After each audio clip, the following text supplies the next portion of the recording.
So here's a simple relation. We have the name of the relation, account, and then here its attributes. So branch name, account number, and balance. And so here's how an instance of this relation looks like. So here we have what's called a tuple of this relation, Sydney A101 500. So a tuple is basically one element of the relation. So a tuple is also known as a list of values. And this set of tuples, so within the brackets, is known as a instance of this relation.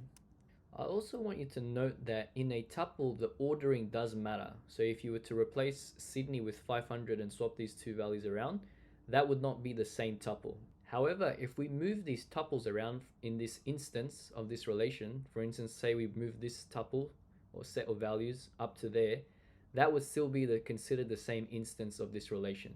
So the ordering within the instance, so the ordering of the tuples within the instance does not matter. But the ordering of the values in the tuple does matter.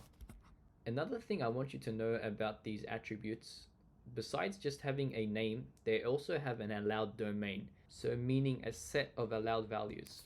Another thing about domains is that they're comprised of atomic numbers, such as integers, strings, dates, etc.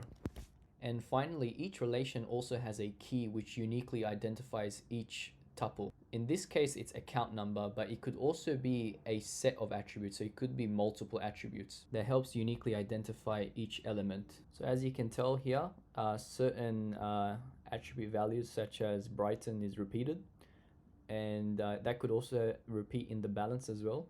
But these ones, they will never repeat because they're unique to each tuple. So here's the exact same relation, but drawn as a table. So you have the name of the relation, account, you have the attributes, branch name, account number, balance, and then you have the tuples. So this whole thing is one instance of the relation.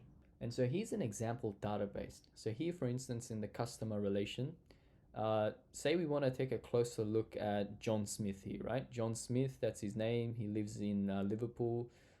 His customer number is 11234 and the home branch is Sydney. So the customer number here is the key. Say we want to look into how many accounts he has. So we'll go into the held by relation. We'll look through the customer attribute so we can find this customer number, and here we go, 11234, and here's the account number. So let's say we want to take a closer look at that account. We go into the list of the accounts, so the account relations, and here we go, we found the account number. It's listed as part of the Sydney branch, and he has a balance of 500. Say we want more information on the Sydney branch, we just go over to the branch relation, and here is the Sydney branch, the address, the assets, etc. So that's how it would work.